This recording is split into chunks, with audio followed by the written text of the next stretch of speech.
오늘은요 십자가로 바라보기라는 제목으로 함께 말씀을 나누겠습니다. 십자가로 바라보기입니다. 여러분 야구 좋아하십니까? 여러분 야구는요 혼자 하는 운동이 아니라 함께 하는 운동이라고 합니다.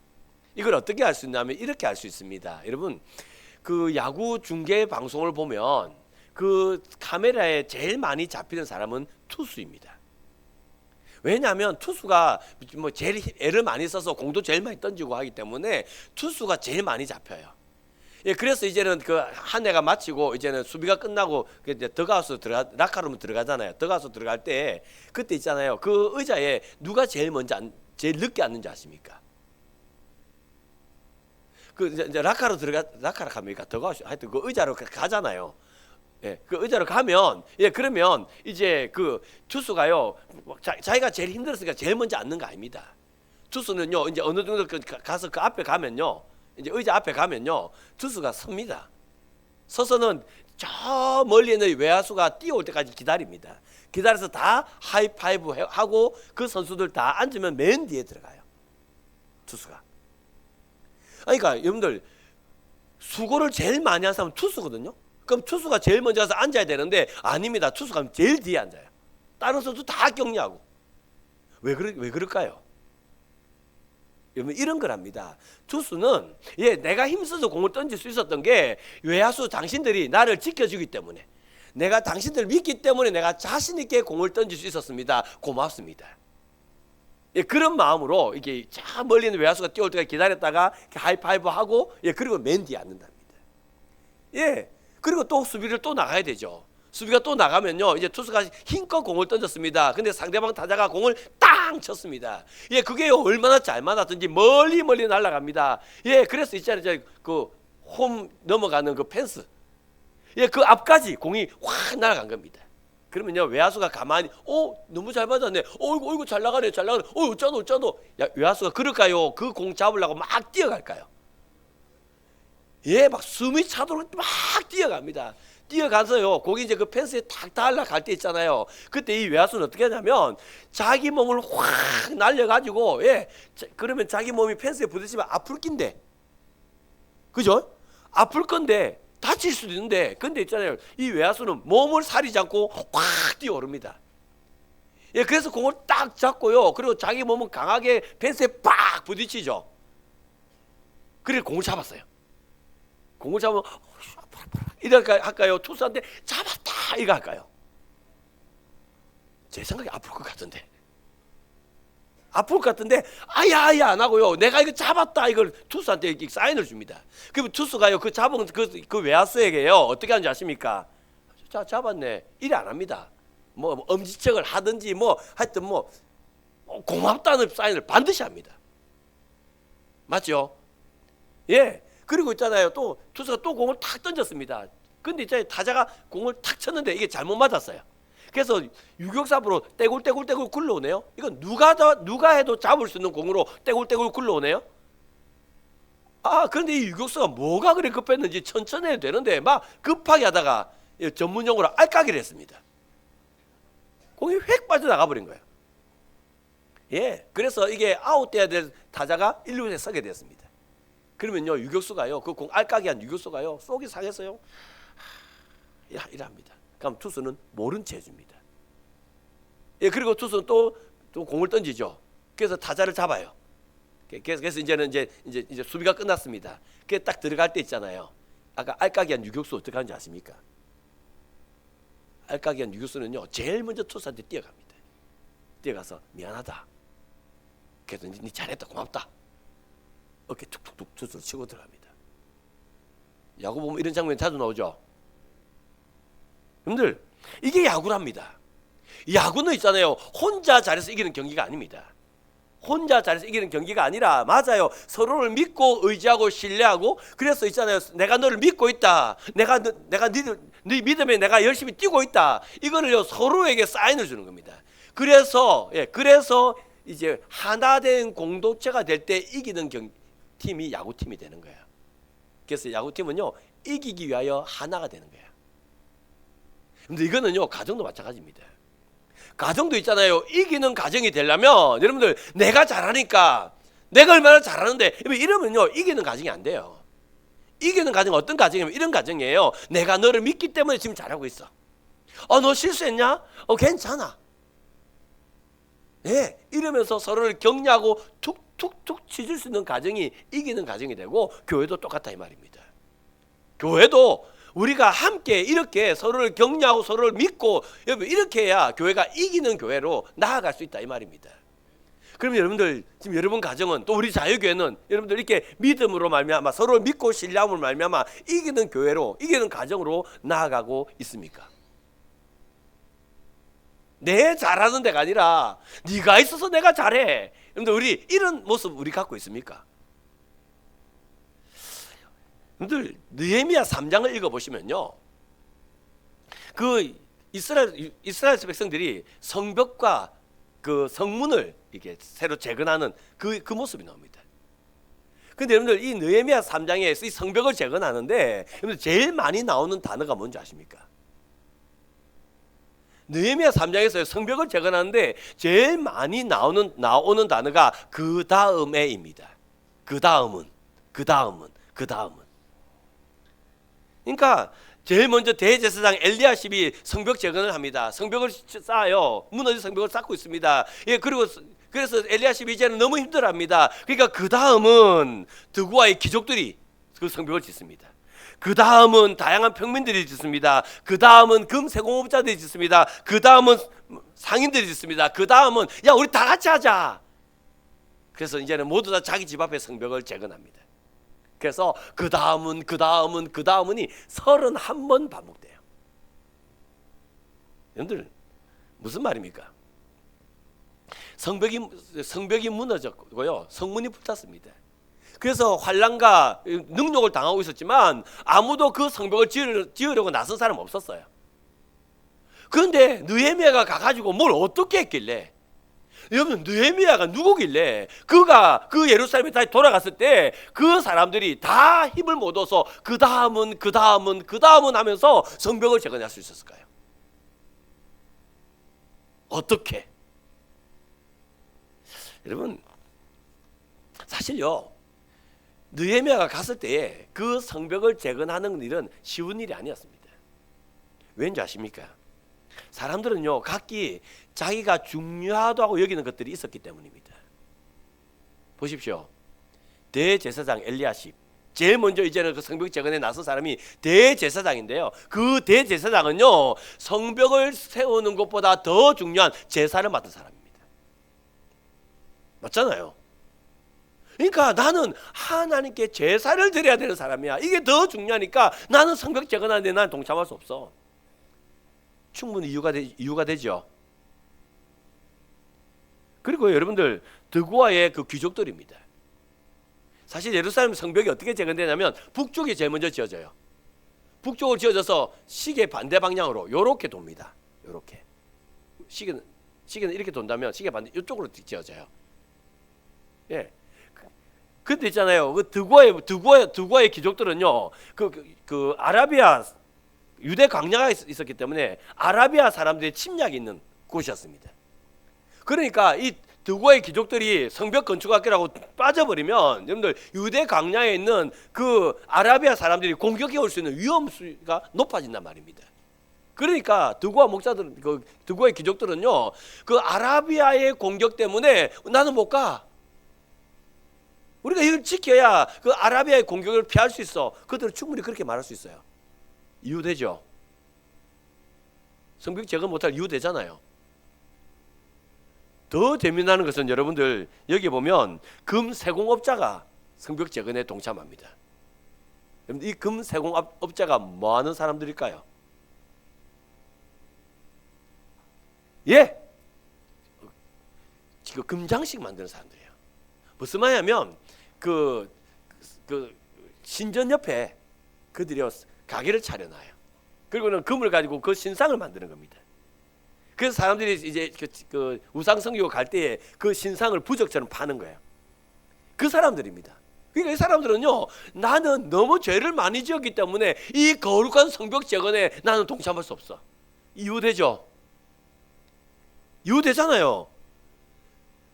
여러분 지금 제가 무슨 말씀 드리는지 아시겠습니까? 이 사람들은 자기들이 성벽 건축할 때, 재건할 때에 동참하지 못할 분명한 이유가 있는 사람들이었어요. 그런데 있잖아요, 이 사람들이 그 분명한 이유로 되지 않고 그 이유를 버린 거예요. 그 이유를 포기하고 그들은 성벽 재건에 나섰다 이 말입니다.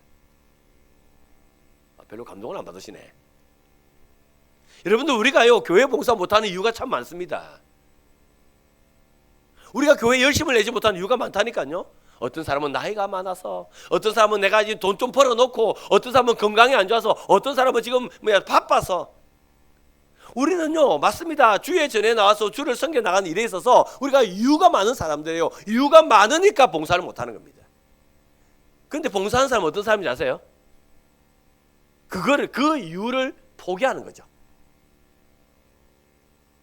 여러분들, 시간 남아 돌아서 봉사하는 거 아닙니다. 돈이 남아 돌아서 봉사하는 거 아닙니다. 충분히 이유가 있지만, 그런데 그 이유를 내가 포기하는 거예요. 그리고 그 이유를 이겨내서 봉사하고 헌신하는 거 아니겠습니까? 맞죠? 예. 그러니까 느헤미야가 갔을 때 이 사람 대제사장요, 또 두고의 귀족들요, 세공업자요, 다 이유가 있는 사람들이었어요. 다. 그래서 다 못한다는 겁니다. 그런데 느헤미야가 갔을 때 이 사람들이 그 이유를 포기하고 헌신의 자리로 나오게 된 겁니다. 또요, 여러분들, 이 사람들이 여러분들 이 성벽 건축에 재건에 여러분들 동참하지 못할 이유가 또 있습니다. 여러분들, 제가 지난 새벽기도 시간에도 이거 말씀드렸는데요, 저희 아버지가 1939년생입니다.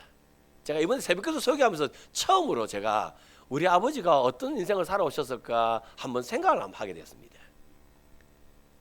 1939년, 여러분들 1910년에 한일 합방이 되죠. 경수국지, 한일 합방이 되죠. 1945년에 해방이 됩니다.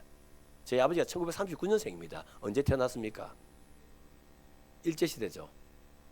일제시대 태어나서 저희 아버지 6살 때, 우리나라 나이로 7살 때 우리나라가 해방을 맞이합니다. 그리고 5년이 지난 1950년 6월 25일 날 전쟁이 나요. 그러니까 저희 아버지 11살, 12살? 저희 아버지 그 나이 때 전쟁이 터진 겁니다. 그리고 1953년 7월 27일 날 이제 휴전 협상이 맺어졌으니까 저희 아버지 14살, 15살 때 휴전이 맺어진 겁니다. 그러니까 저희 아버지는 일제시대 때 태어나서 나라가 없는, 나라를 빼앗긴 상태에 태어나서 나라를 다시 찾고, 또 전쟁이 나서 폐허가 된 그런 상황에서, 이제는 폐허가 된 그 상황에서 먹고 살기 위해서 애를 써야 되는, 저희 아버지는 그런 시대를 살아오신 분입니다. 그러니까요, 저희 아버지께서 가장 중요한 게 뭔지 아십니까? 먹고 사는 겁니다. 사는 게 제일 중요했고, 또 먹는 게 제일 중요한 게 저희 아버지였어요. 제가 그 아버지 밑에 태어난 아들입니다. 그러니까 저도요, 먹고 사는 거 굉장히 중요하게 여깁니다. 제 아내가 한 번씩 그런 얘기해요. 당신은 뭘 해도 우리 식구 안 굶겨 죽일 거다. 목회를 안 해도 당신은 뭘 해도 우리 식구, 우리 가족 안 굶겨 죽일 거다. 왠지 아시겠죠? 우리 아버지 아들이거든. 근데 저는 우리 아버지하고 또 좀 다릅니다. 제가 먹고 사는 걸 굉장히 중요하게 여기지만 저는 문화생활 아주 또 중요하게 여깁니다. 가족관계 여행 가는 거 정말 소중하게 여깁니다. 저는 그렇습니다. 근데 있잖아요, 우리 아들, 딸은 완전히 다릅니다. 우리 주남의 주의 주연이는요, 얘들은 먹고 사는 건 중요하지 않아요. 먹고 사는 게 중요한 게 아니고, 얼마나 내가 문화를 누리고, 그러니까 내 뭐랄까요, 인간의 존엄을 유지하고 산다. 좀 고상하게 그래 말할까요? 인간의 존엄성을 얼마나 누리고 살 수 있는가. 우리 아이들은 그게 제일 중요합니다. 맞잖아요.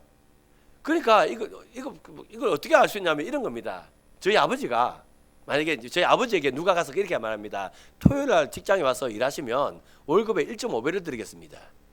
그러니까 월급의 1.5배를 드릴 테니까 토요일 날 와서 일 좀 해주세요. 회사가 그렇게 말합니다. 그러면 저희 아버지는요, 뭐 모든 약속 다 취소하고 회사 갑니다. 돈 벌러. 제 아버지 갑니다. 우리 아들에게 토요일 날 와서 일을 하면 월급의 2배를 주겠다. 와서 일을 좀 해라. 근데 그날 지 마누라랑 영화 보기로 약속돼 있습니다. 지 마누라는 내 며느리입니다. 그날 자기 마누라랑 영화 보기로 약속이 돼 있습니다. 근데 회사가 그날 토요일 날 와서 일을 하면 그 월급의 2배를 주겠다 그랬습니다. 그러면 주남이 일하러 갈까요? 지 아내랑 영화 보러 갈까요? 어찌 알았습니까? 왜 이렇게 다른지 아시겠습니까? 지금 우리도 여기도 그래. 여기도 지금 보면요. 그러니까 제 연배 되신 분들은 고민을 해요. 우리는. 그러니까 박희종 지사님 좀 되시는 연배 되신 분들은 생각 따로 가쁩니다. 생각을 할 게 뭐인데 빨리 돈 벌러 가야지. 제 때로 좀 되거나 제보다 조금 젊은 한 50대, 60대 되는 사람들은요. 고민은 한번 합니다. 그리고 결정합니다. 40대는요. 그걸 고민을 뭐 하냐고. 당연히 그거는 영화 보러 가야지. 맞죠? 세대가 지나니까 여러분들 가치가 달라져요. 근데 여러분 그거 아세요? 저희 아버지하고요 우리 주남이하고 나이 차이가 55살인 거. 그러니까 고작 50년의 세월에 이렇게 가치관이 달라져 버렸습니다. 그러면요 지금 느헤미야에 서 있는 그 사람들이 누굴까요? 지금 느헤미야와 함께 성벽을 재건하던 그 사람이 누군지 아십니까? 이스라엘은요 바벨론 포로에서 이렇게 세 차례를 해가지고 이제 포로 귀환으로 됩니다. 첫 번째가 스룹바벨 포로 귀환이죠. 스룹바벨을 지도자로 해서 그들이 왔는데 그때가 BC 539년입니다. 도표 있던데 일부 때 보니까. BC 539년입니다. 그래서 이 스룹바벨과 그 사람들이 건너와서 그들이 성전을 재건하죠. 이 사람들이 누구냐면 이런 사람들이에요. 바벨론 포로로 끌려갔습니다. 바벨론 포로로 끌려가서요. 그발 강가 버드나무에다가 수금을 걸어놓고 눈물을 흘려요. 울어요. 왜 우냐면 이 수금으로 내가 예루살렘 성지에서 수금을 타면서 내가 하나님을 찬송했는데 이 수금을 보니까 그 예배드리는 그때가 생각이 나는 겁니다. 근데 지금은 성전은 다 무너져 버렸고 하나님 예배를 못 드리는 그 상황이 너무 힘들어서 너무 마음이 아파서 그래서 그들은요 그발 강가에서 그 수금을 보면서 눈물을 뚝뚝뚝 흘리고 있어요. 그 사람들이 스룹바벨과 함께 예루살렘으로 돌아온 겁니다. 그러니까 그 사람들 제일 먼저 뭐 했을까요? 그들은요 내 집을 짓는 거 뭐 그거 중요하지 않습니다. 뭐가 중요하면 성전을 짓는 거에서 성전을 지어서 하나님께 예배하는 것, 이게 제일 중요한 사람들이었어요. 이게 1차 포로 귀환으로 돌아온 사람들의 모습입니다. 그런데 있잖아요 시간이 많이 지나서 2차 포로 귀환은 BC 몇 년이죠? 458년입니다. 여러분들 그러면 539년에서 458년 빼면 시간이 꽤 오래 지났죠? 이 사람들은요 포로 귀환에 온 2세대 3세대들이에요. 맞죠? 그 세대들과 같이 이제 만나는 겁니다. 이때는 어땠냐면요 이제 우리 아버지가 성전 지을 때 우리 할아버지가 성전 지을 때 힘들었더라. 그러니까 성전 짓는 거 힘든 거다. 어렵더라. 그러니까 이 사람들 어떻게 살까요? 내가 하고 싶은 것, 나를 위한 것. 이 사람들 그러고 사는 겁니다. 그래서 이방인과 결혼도 하죠. 나를 위해서. 성전이 중요한 게 아니라 내가 중요하단 말이에요. 내가. 그래서 이방인과 결혼도 하고 돈도 모으고 그래서 나를 위해 사는 겁니다. 그러니까요 하나님에서 점점 멀어졌죠. 그러니까 학사 에스라가 와가지고요 이제는 말씀으로 니네들이 잘못됐다고 부흥운동을 일으킵니다. 그렇게 부흥운동이 일어나고 있는데 있잖아요. 일어나고 있는데 근데 느헤미야가 와요. 느헤미야가 몇 년에 와요? 3차 포로 귀환은 몇 년이에요? 444년. 그러니까 13, 14년? 뭐 고박고박 차이 안 나죠.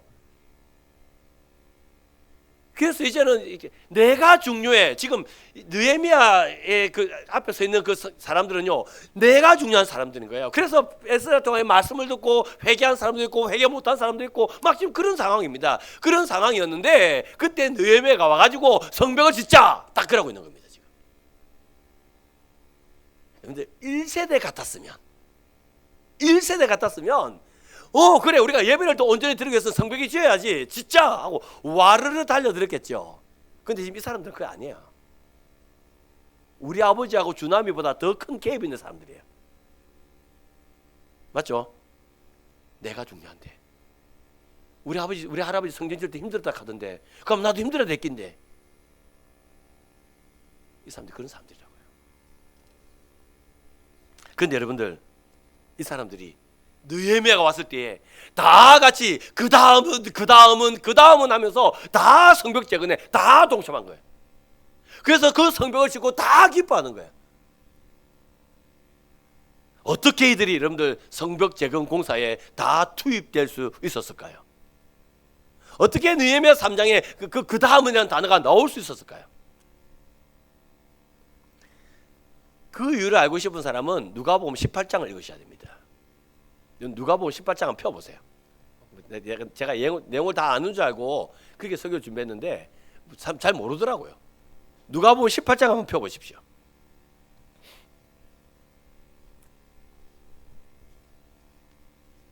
누가복음 18장을 펴시면 거기에 바리새인과 세리의 기도가 나옵니다. 몇 절입니까? 몇 절이에요? 누가복음 18장 몇 절? 11절? 자, 여러분들 그 성경 딱 펴놓고 좀 잘생긴 절을 보시기 바랍니다. 예. 자, 펴놓고 절을 보세요.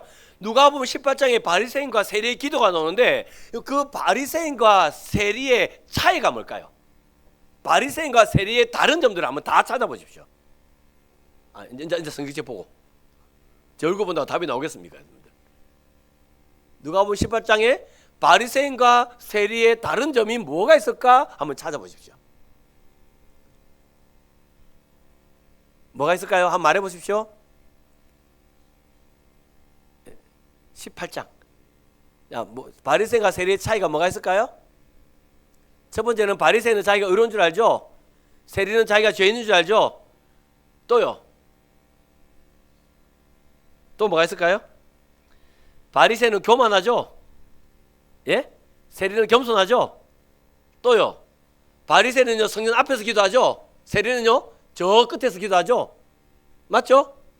또요? 바리새인은 정죄하죠? 맞죠? 바리새인은 정죄하잖아요. 세리는요? 정죄하지 않죠? 맞죠? 성경책 보라니까 성경책 보면서 답은 아무도 말을 안 하노. 참 여러분 좋으시겠어요. 그냥 어쨌든 가만히 있으면 목사님이 답을 다 알려주니까. 자 여러분 맞습니다. 누가복음 18장이에요. 바리새인과 세리가 나오는데 둘이는요 너무 달라요. 너무 다른데 근데 또 다른 한 가지가 있습니다. 그게 뭔지 아십니까? 여러분들 바리새인은요 행동을 봐요. 행동을 본다고요. 근데 있잖아요 세리는요 행동을 보지 않아요. 그 세리는요 상황을 봐요. 상태를 봐요. 그래서 그 행동을 보는 바리새인은 그렇게 기도하지 않습니까? 하나님이여 나는 다른 사람을 곧 토색, 불의, 간음한 자들과 같지 아니하고 이 세리와도 같지 아니함을 감사하나이다. 나는 일회에 2번씩 금식하고 또 소득의 11조를 드리나이다. 하나님 나는 이거 합니다. 나는 저들이라는 저 악한 저 행동 안 하고 나는 이거 합니다. 이게 바리새인이에요. 바리새인은 뭘 중심으로 해? 행동을 중심으로 보고 있어요. 근데 세리는 그래 안 하죠. 아버지여 나는 죄인으로서이다. 내가 죄인된 상태를 말하는 거 아닙니까? 여러분들 이게 얼마나 놀라운 차이인지 아십니까? 여러분들 행동을 바라보는 거 같고 그 상태를 바라보는 게 얼마나 중요한 차이인지 여러분 아세요? 제가 어저께 이렇게 세례 교육 받는 아이의 부모님이 뭐 간증문이라 해야 됩니까? 하여튼 뭐 그런 걸 이번에 쓰기로 했다고 해서 중고등부에서 그걸 받았더라고요. 그래서 그게 이제 교사 단톡방에 올라왔더라고요. 제가 교사 단톡방에 전혀 댓글 달지 않거든요. 왜냐하면 내가 없는 줄 아는 게 좋을 것 같아가지고. 근데 그 글을 읽고요, 제가요 진짜 댓글을 달고 싶어가지고 손이 바다바다 떨리는데 참았습니다. 그 간증이 그런 간증이었어요. 아들아, 네가 세례 받는 게 너무 좋다. 네가 교회 안 간다 할 때 엄마 너무 힘들었다. 딴 거는 몰라도 그게 너무 힘들었다. 근데 네가 이번 비저트리 갔다 와서 교회를 가니까 엄마 너무 좋다. 뭐 그런 내용입니다. 여러분들, 우리 교회도 사춘기 아이들 많거든요. 예배 시간 보면요, 제가 천불이 납니다. 왜 안 그렇겠습니까? 가서 막 뒤통수한테 팍 때리면서 똑바로 만들어라 마! 일이 하고 싶지만 제가 참습니다. 여러분 참는 거 보이시죠? 꾹꾹 참습니다. 왜냐하면 그 애들이요, 지금 앞에서 있잖아요, 구벅구벅 졸고 있고 또 반항할 기라고 또 입으로 또 핸드폰 꺼내놓고 핸드폰 막 띠려하고 있고 막 그래하고 있거든요. 그래하고 있는데 여러분들 그 행동을 보면 천불이 나는데요, 걔들이 상황이 어떤 상황입니까? 사춘기라는 상황 아닙니까? 그러니까 사춘기라는 상황으로 보면 이해가 다 돼요. 근데 행동만 보면 이해가 돼요, 이해가 안 돼요? 이게 예배 시간, 이게 맞죠? 이게 여러분들 행동을 보는 거하고 상황을 보는 차이예요. 상황을 보면, 상태를 보면 이해가 되는 데 있잖아요. 행동을 보면 정죄가 나가요. 분노가 나가요.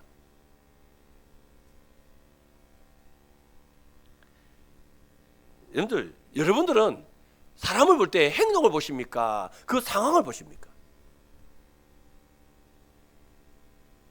여러분 부부간에, 여러분 부부간에 있잖아요. 그 내 아내의, 내 남편의 그 상황을 보세요. 그 상황 속에 했던 그 행동 하나를 보세요. 제 아내가 있잖아요, 저한테 했던, 여러분들 저 뼈를 때리는 소리가 있습니다. 제가 제 아내한테 뼈를 맞는 소리를 한 소리 들었는데요, 그게 뭐냐면, 당신이 아들 그때 애들 키울 때 뭐 한 게 있다고 막 입을 대냐? 당신이 애들 자랄 때 한 게 뭐 있다고 입을 대냐? 뼈를 때리더라고요, 여러분들. 뭐고 또 이거 또 긍정을 하세요. 또 이분들이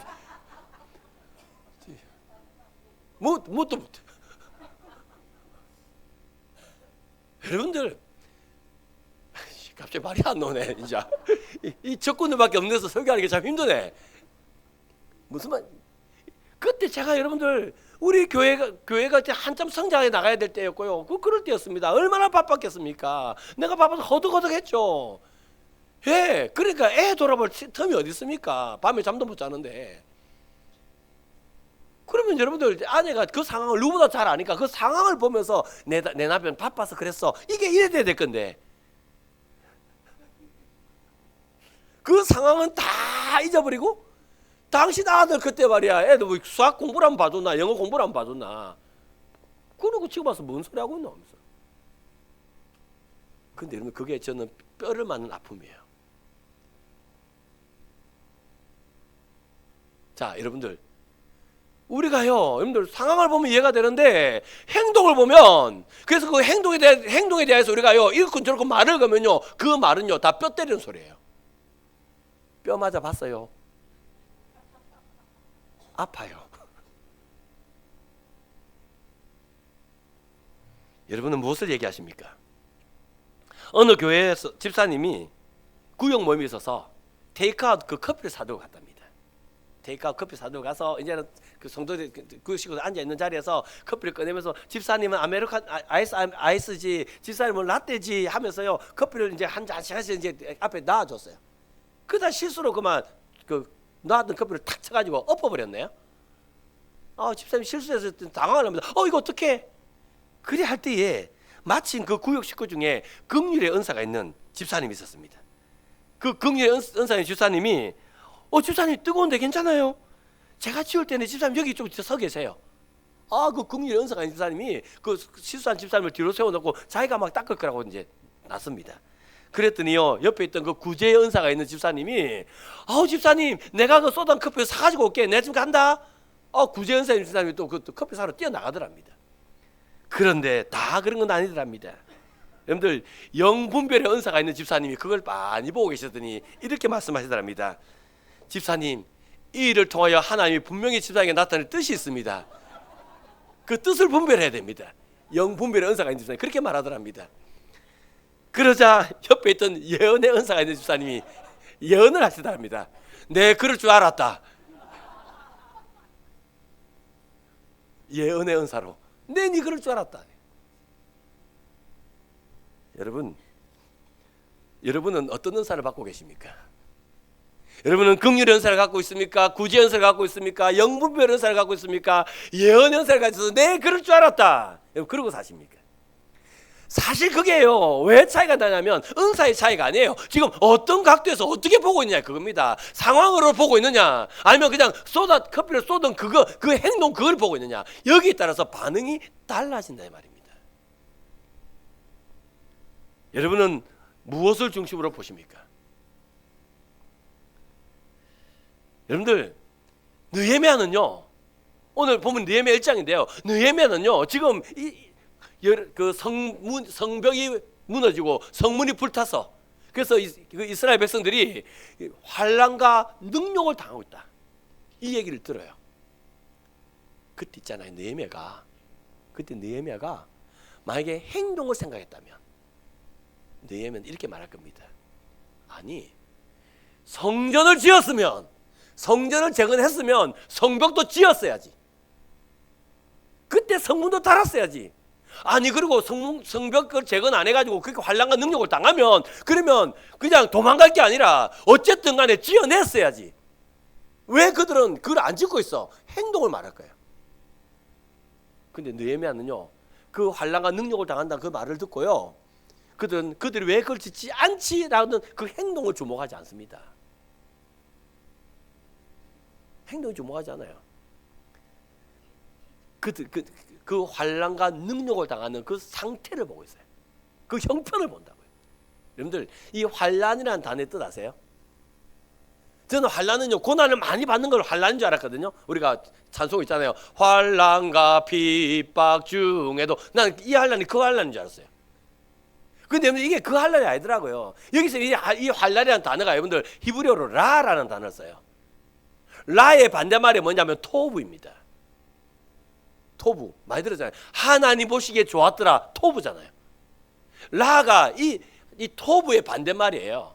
그러니까 하나님 보시기에 좋지 않은 상태를 말하는 거예요.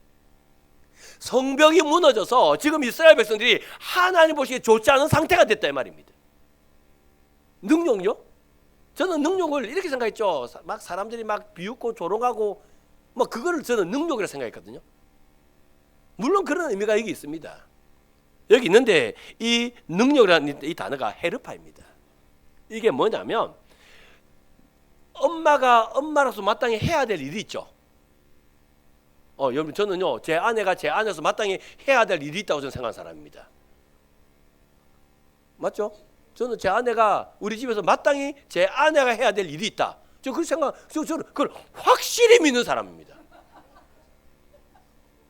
예, 그래서 저는 전기밥솥의 버튼을 누르지 않습니다.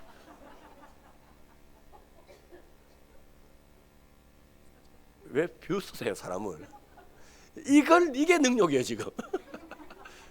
예, 전 그래서 전기밥솥의 버튼을 누르지 않고요. 저는요 세탁기에 빨래를 절대로 넣지 않습니다. 그건 제 아내가 해야 될 일로 여기기 때문입니다. 아이 뭐 말고 무슨 말이냐면 능력이라는 게 뭐냐면 예, 아내는 아내로서의 남편은 남편으로서의 자식은 자식으로서의 마땅히 해야 될 일입니다. 근데 그 일을 하지 못하는 상태가 능력이에요. 그러니까 이 능력이 무슨 말이에요? 이스라엘 백성들은 하나님 앞에 예배드리는 자들이에요. 마땅히 해야 될 게 예배잖아요. 그런데 이들이요 지금 예배를 드릴 수 없는 상태가 됐단 말이에요. 성벽이 무너지고 성문이 불타서 마땅히 하나님 앞에 예배드려야 되는데 그 예배드리지 못하는 그 상태를 느헤미야가 본 거예요. 그 형편을 본 거예요. 그래서 느헤미야는요 웁니다. 수일 동안 울어요. 근심하며 수일 동안 울고 그는 금식하는 겁니다. 자 여러분 보세요. 느헤미야가 그 성벽을 재건하지 않는 그 사람들의 행동 하나하나를 따졌으면 느헤미야는요 그 페르시아에서 이스라엘로 가지 않았어요. 예루살렘 가지 않았을 겁니다. 그들의 행동을 봤다면. 근데 느헤미야는 행동을 본 게 아니라 형편을 물어요. 상황을 물어요. 그리고 그 형편과 상황을 본 느헤미야는 아닥사스다 왕에게 이제는 내가 예루살렘에 가서 성을 지을 수 있도록 성문을 지을 수 있도록 성벽을 지을 수 있도록 나를 보내달라. 느헤미야는 그 얘기예요. 그러니까 여러분들 느헤미야 3장에 그 성벽이 지어지는 그 시작이 뭐냐면 여러분들 그 행동을 보지 않고 상황을 본 그 느헤미야, 그게 느헤미야 3장의 역사를 이루어냈다 이 말입니다. 근데 여러분들 이 모습은요 느헤미야에게만 나타난 행동이 아닙니다. 이 모습은요 십자가 예수님에게 나타납니다. 예수님이 십자가에 달렸으죠. 그 십자가에 달린 예수님께서는요 7마디를 하십니다. 그걸 우리는 가상칠언이라고 하거든요. 그 가상칠언 중에 네 번째 주님께서 하신 말씀이 누가복음 23장 34절에 나오는데요. 같이 한번 읽어보실까요? 누가복음 23장 34절 말씀 우리 같이 읽겠습니다. 같이 읽습니다. 시작.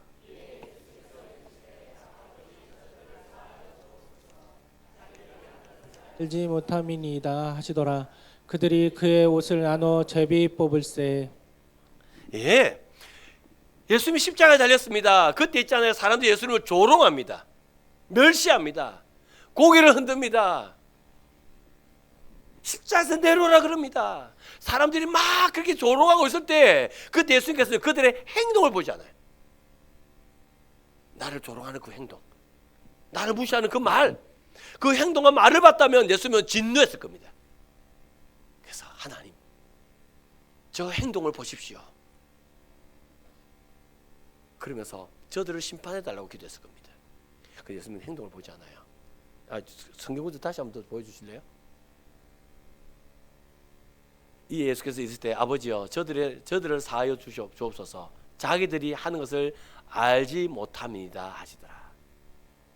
지금 그 죄를 짓고 있으면서 자기가 그 죄를 짓는지를 모르고 있는 그 어리석은 그 상태를 보는 거 아닙니까?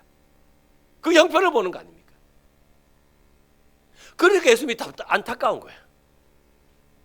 내가 지금 얼마나 잘못된 길을 걸어가는지를 모르고 있는 거예요. 내가 지금 말하는 게 무슨 말인지 모르고 있는 거예요. 그러니까 예수님이 그걸 보니까 마음이 안타까운 거예요. 마음이 안타까우니까 아버지여 저들의 죄를 용서해달라고 예수님은 그렇게 기도하는 거 아니겠습니까?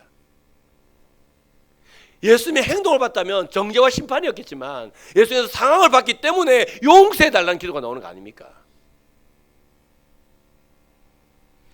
여러분, 그래서 저와 여러분이 구원을 받는 겁니다. 예수님께서요, 우리 하나님께서요, 여러분이 하는 그 행동 하나하나를 다 꼬집으면서 따지면 우리 어떻게 여기 앉아 있겠습니까? 근데 예수님께서는 우리의 행동 하나하나를 꼬집고 따지지 않으세요. 그렇게 할 수밖에 없는 우리의 상황을 보시는 거죠. 그렇게 할 수밖에 없는 안타까운 우리의 형편을 보시는 거죠. 그래서 우리를 위하여 주님이 중보하시는 겁니다. 그 중보로 말미암아 우리가 구원받았는데요. 사도 바울은 구원받은 우리의 모습에 대하여서 에베소서에서 이렇게 말합니다. 우리 에베소서 2장 19절 말씀 같이 읽을까요? 에베소서 2장 19절 말씀 같이 읽겠습니다. 시작. 그러므로 이제부터 너희는 외인도 아니요 나그네도 아니요 오직 성도들과 동일한 시민이요 하나님의 권속이라. 아멘. 내가 어제가는 이 본문을 제가 설교를 다시 한번 하겠습니다만은 여기서 시민이라는 말은 하나님의 백성을 말합니다. 그리고 권속이라는 말은 하나님과 함께 한 상에서 밥을 먹는 식구란 말입니다. 유대인들은요 아브라함의 후손입니다. 아브라함의 핏방울이 자기이기 때문에 그들은 하나님의 백성이라고 외치고 있었습니다. 근데 우리는 이방인입니다. 근데 우리가 어떻게 하나님의 백성이 되었냐고요? 우리가 어떻게 하나님의 한 테이블에서 밥을 먹는 식구가 됐냐고요? 우리의 행동을 보지 않고 우리의 상황을 보시고 중보하시는 그 예수 그리스도의 은혜로 말미암아 우리가 백성이 되고 우리가 권속이 됐습니다. 그러면 이 백성과 권속이 된 우리의 삶이 이제 앞으로 어떻게 되어야 될까요? 우리가 서로를 바라볼 때에 행동 하나하나를 따지지 마십시오.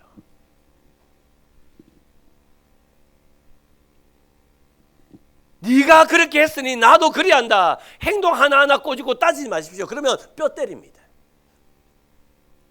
행동 아니라 그렇게밖에 말할 수 없는, 그렇게밖에 할 수 없는 그 상황을 보십시오. 그 형편을 보십시오. 이해가 될 겁니다. 그리고는 그 상황이, 그 형편 속에 있는 그 형제가 너무 마음이 아플 겁니다. 그래서 우리도 중보자가 되는 겁니다. 그러면요, 이제 느헤미야 했을 때 성벽이 재건되어져 간 것처럼 우리는 예수 그리스도를 모퉁이로 두고 우리가 함께 지어져가는 교회가 되는 거예요. 그 교회에 우리 하나님이 임재하시는 겁니다. 여러분,